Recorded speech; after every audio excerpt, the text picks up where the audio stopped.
Welcome. We are from the Joyful Readers of Creativity Volunteer Program, a part of the China Innovative Inspiration Organization. Today we'll be reading Curious George by H.A. Ray. I am Iffany and I will be the narrator. My name is David and I will be playing the man in the yellow hat and the sailors. I'm Gordon and I will be the fireman. This is George. He lived in Africa. He was very happy, but he had one fault. He was too curious. One day George saw a man. He had on a large yellow straw hat. The man saw George too.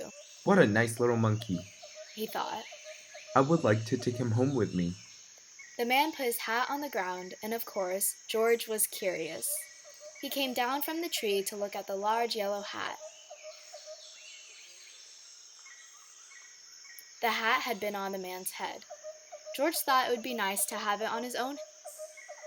He picked it up and put it on. The hat covered George's head. He couldn't see. The man picked him up quickly and popped him into a bag. George was caught. The man with the big yellow hat put George into a little boat, and a sailor rowed them both across the water to a big ship. George was sad, but he was still a little curious. On the big ship, things began to happen. The man took off the bag. George sat on a little stool, and the man said, George, I'm going to take you to a big zoo in a big city. You will like it there. Now run along and play, but don't get into trouble. George promised to be good, but it is easy for little monkeys to forget. On the deck, he found some seagulls. He wondered how they could fly. He was very curious.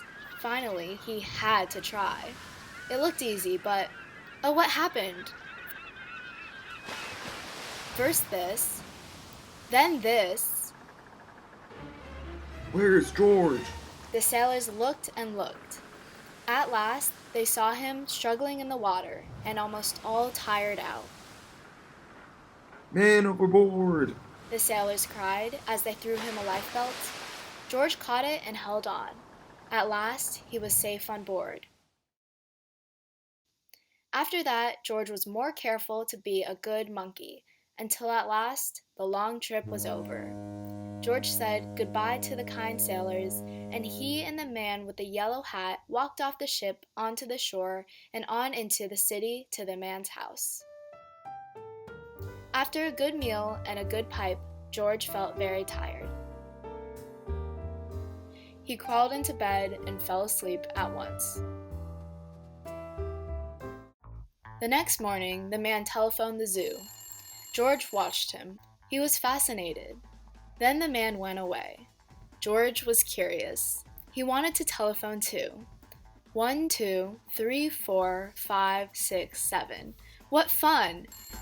Ding-a-ling-a-ling! George had telephoned the fire station. The firemen rushed to the telephone. Hello, hello, they said, but there was no answer.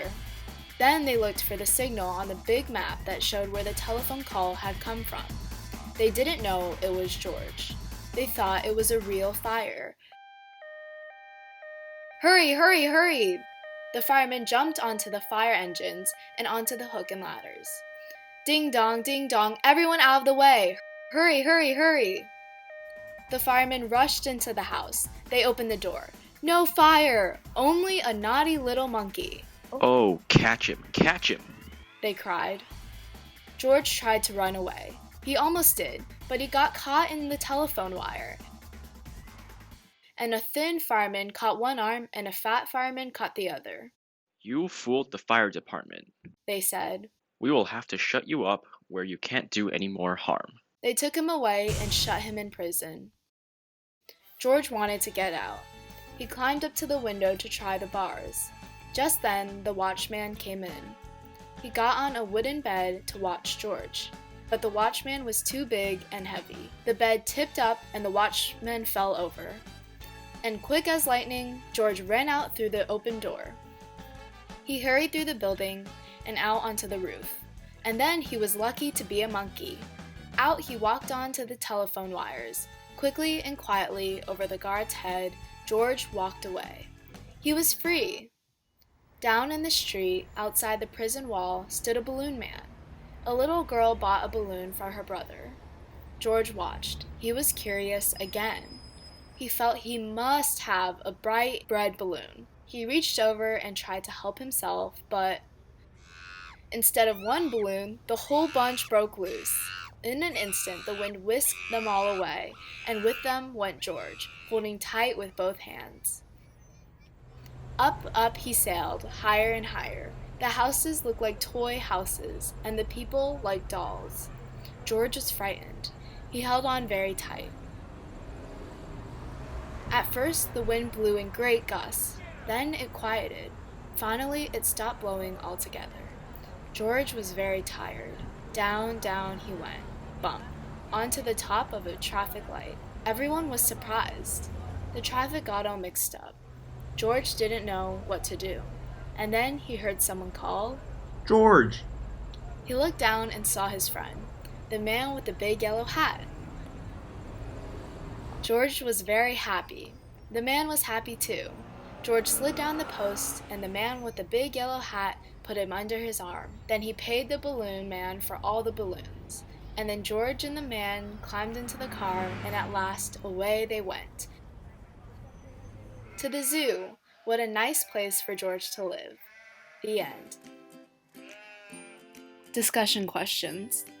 Number 1. How do you define the word curious? What are some examples of George being a curious monkey? Number 2. What do you think might happen to George at the zoo? Will George be happy? Number 3.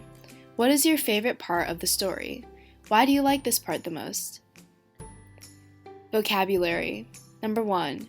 Curious. Wanting to learn or know about something. The curious little girl asks questions all the time to find out more. Number 2. Struggling.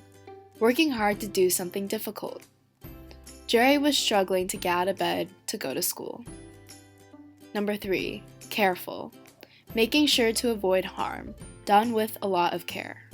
Timmy was careful to not wake the big scary dog. Number 4. Sailors. People who work on a ship. All the sailors on board today were dressed in uniform. Number 5. Hook and ladders. A fire engine carrying ladders and other firefighting rescue equipment. The hook and ladder truck drove across town towards the fire. The Joyful Readers of Creativity channel was founded by the China Innovative Inspiration Organization and integrates caring volunteers from all social backgrounds to contribute their voices in order to light up the world of less fortunate children, sending a message of love and warmth using our angelic voices. If you are willing to take part in blessing the children's growth, whether you're a linguistics professional or just a student, all are welcome to join us as a reader.